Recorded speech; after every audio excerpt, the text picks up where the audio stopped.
When I think of New Jersey, I'm not thinking Sopranos, Real Housewives of New Jersey, Jersey Shore. This is the real deal, beneath the sea.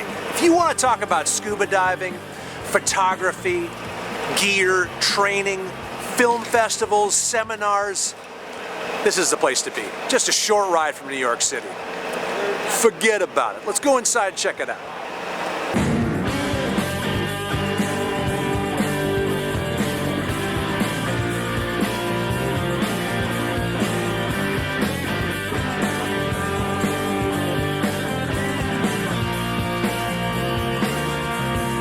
This job doesn't suck. My job definitely doesn't suck. This isn't your first Beneath the Sea. No, this is my before. second. This is a great dive show. Yes, it is. It's You can awesome. find all the cool places you want to go diving, all the gear that you want to buy. This influences your decisions.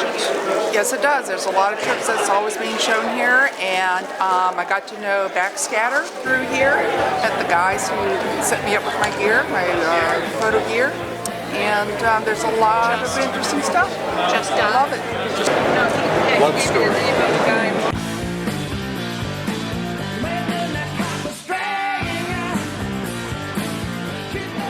Can I show you some gear?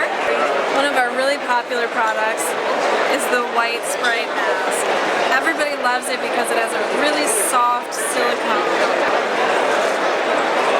What's really cool about Secaucus is it's a more affordable product and it also has a really unique look.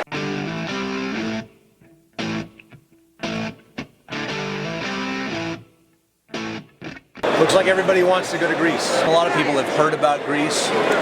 You know, you basically founded civilization as we know it, but scuba divers might not necessarily come to mind right off the bat. 2 years ago, the Greek Archaeological Society lifted its ban on diving the Greek islands. They had restrictions so that you could only dive in certain places, but now they say you can dive anywhere along the Greek island coast except certain areas that they're excavating and notice very valuable archaeological sites. The dive masters that we have for each island, they know their islands very well. They've selected very significant dive sites like these wrecks, some of the antique wrecks, some of the old wrecks. Tim, have you ever been to the island of Lesbos? Yes, Lesbos is up north here.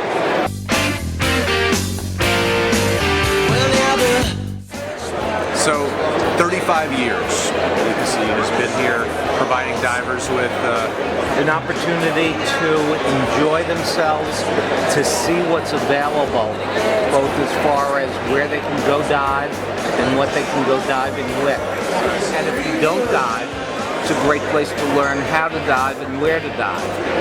Plus, you've got the seminars, the workshops. You get to meet the people who have made the sport what it is. It's a fun time for everybody.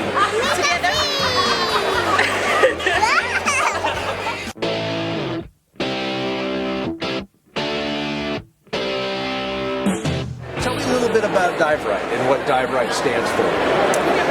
Well, Dive Reidt started in 1984. We were like the first tech company, before we even knew it was tech. We were building gear for cave divers, and then that evolved into technical equipment for the wreck divers, and then it's just continued to evolve with side mounting we've been doing for years, and now rebreathers. We build what we dive. The conditions here in New Jersey are pretty demanding. I'm sure that you do quite well up here. Yes, cold water friendly. So we've made larger D-rings and added extra snaps and things like that for the cold water. Go down, and there is no turning back when you go down. Famous red cap. My organization is the New Jersey Historical Divers Association, NJHDA. And what we do is we investigate shipwrecks off the coast of New Jersey that are not yet identified. We have in our waters shipwrecks that are dating back like 300 years. Many of our wrecks are only within 25 feet of the surface. We've got 7,200 documented accounts of wrecks off our coast. Wow. So what we do is we look at the bottom, we analyze what's there, and then what we do is we go to the record. Give me one wreck that if they wanted to go scuba diving when they came here, they would have to see in this area that would define New Jersey diving and describe the experience? The Mohawk. It's something like almost 500 feet long. It's a passenger liner. It's an endless ride.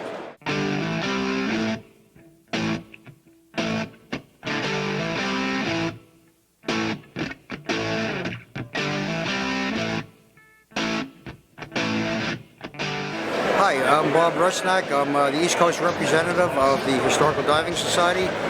The Historical Diving Society is a non-profit organization designed to preserve and protect and educate the modern diver of our diving history. Very little has been documented about diving history. Textbooks don't really tell a true story. So our mission in life right now as a society is to make this thing available to the public from the beginning of time of diving back in the probably the 1600s all the way up and including about the 1970s or 80s.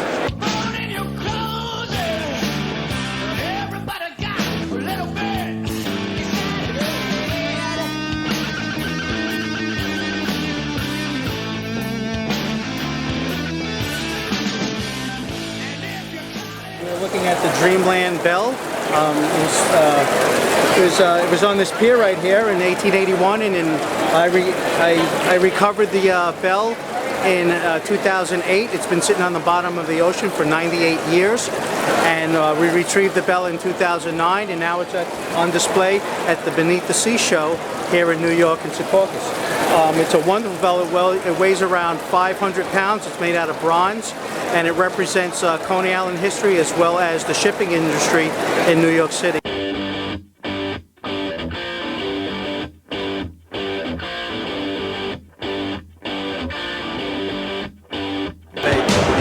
Who are you? Why are you here? Poseidon is world headquartered in Sweden. It's a Swedish manufacturing company in the diving industry. They came out, or Bill Stone came out with the world's first recreational rebreather. This is Lunar Mark 6, and that's what we're really promoting this year. World's first recreational rebreather. Yes, recreational rebreather. That sounds revolutionary. It is revolutionary. We're hoping it's going to change the diving industry. But Jesse, what makes this a recreational rebreather as opposed to a non-recreational? This is a fully automatic rebreather unit. Okay. So what it's going to do, this paddle will do everything for you. And Bill Stone, they're saying that Bill Stone's going to be managing your dive, not you. What are the benefits of diving with a rebreather? It's silent diving, especially if you're a photographer. You don't have bubbles. There's no interference from the outside. It's relaxing. It really is. We're going to be coming to a city near you, and we're going to have it all up on Poseidon.com. Look out, America. Sweden is invading.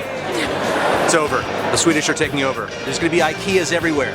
The film festival is excellent this year, and Sue Dreyfus has done a great job as always, and she also has told me that it is starting exactly on time, so we better be done with dinner.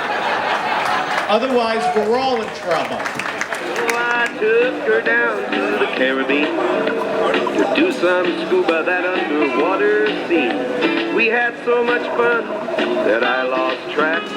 Oh no, we missed the dive boat back. It was getting dark on that coral head.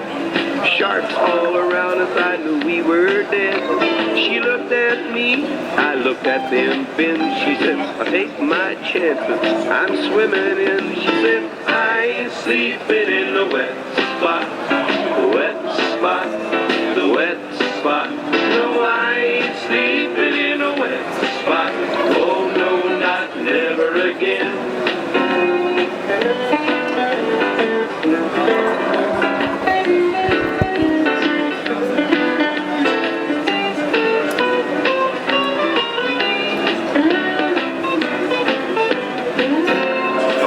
Remember, the ocean is our life support system.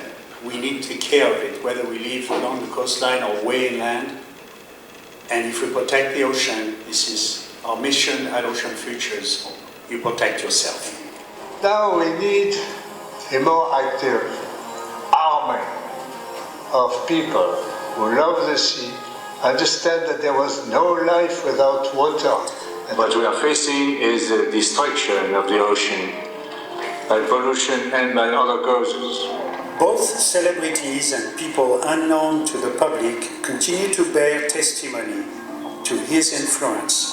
More than just by convincing, but by acting into this glorious, difficult fight.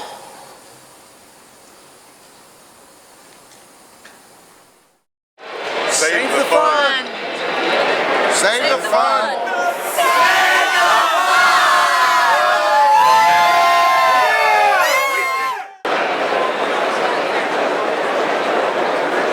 You don't look like you're having any fun at all. Not a bit. Bring the fun back. Bring the fun back. He knows what we're talking about. He gets it. He gets it. Bring the fun back. Where did the fun go? Where did the fun go? I mean, hammock industry. These people know what fun is. You don't need to tell them about the fun. They know what fun is. They make hammocks. Okay? How stressful can that be? What model is this? That's the double nest. The double nest? Yes, it is. Two-person. How do you find the energy to talk to people? Like, I just want to sit here and just chill, watch the world go by. You mind if I hang out here for the rest of the day? I made a career mistake at some point in my life. Don't be a hater, just because I'm in a hammock. Oh well. Save the fun. I'm saving the fun.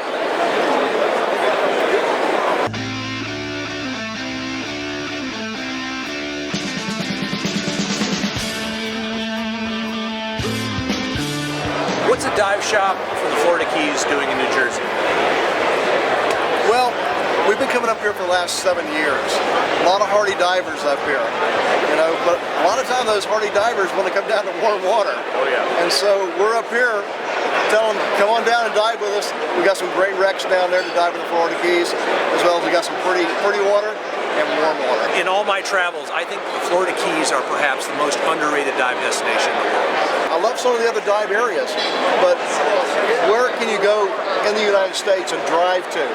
You know, to have crystal clear Caribbean water with a lot of fish, a lot of reef, and all the wrecks. There's no other place. The Florida Keys. Quick flight to Miami, short drive, and you're there. You're there. You're driving to the Caribbean.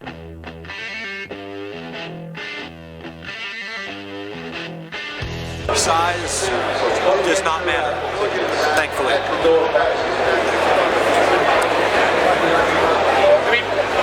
1080p, 30 frame a second.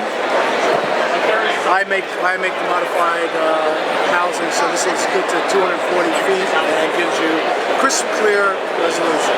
Does this camera setup make me look fat?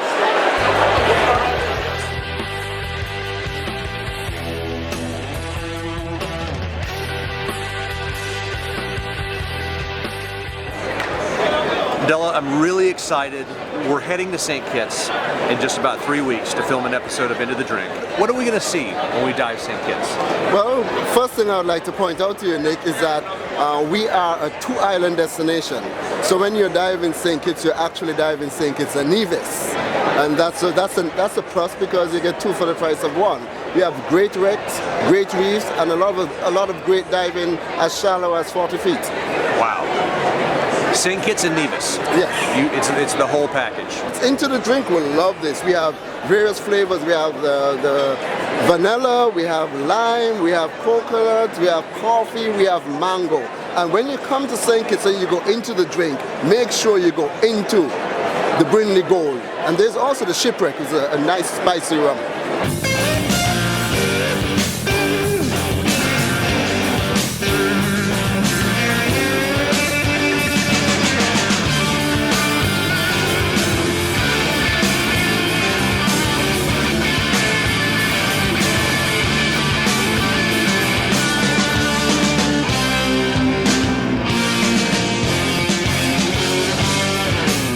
Johnny, this was made for your camera. It has your name on it. Has your name on it, Johnny.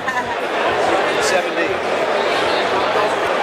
The Buddy Dive name is very familiar. It's synonymous with Bonaire. Tell me a little bit about the operation. Well, Buddy Dive's already there on Bonaire for 30 years. It all depends what you like. If you like to dive warm water, easy diving, smaller animals, you go to Bonaire. if you like the big animals, the hammerheads, the whale sharks, yeah, you have to go to Galapagos for sure. Buddy Dive's been around for decades. You know, you guys have been established as one of the best resorts in Bonaire, clearly. So it sounds like you've applied some of your principles to Galapagos. Definitely, yeah. It's the Eat, Sleep, Buddy Dive principle.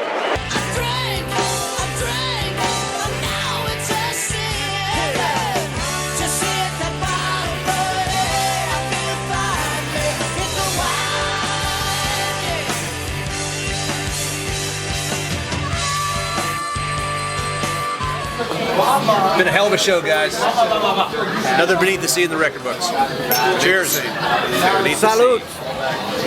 Beneath the Sea. Personally, my favorite part of Beneath the Sea is coming into the city. There's a 20-minute bus ride from Secaucus and you're in Times Square. This is the capital of the world, the center of humanity. If you can't find something to do in this city, you might as well check your pulse because you could be dead. So this is the point in which I leave you until 2012, Beneath the Sea. Nick Lucey, I'm out.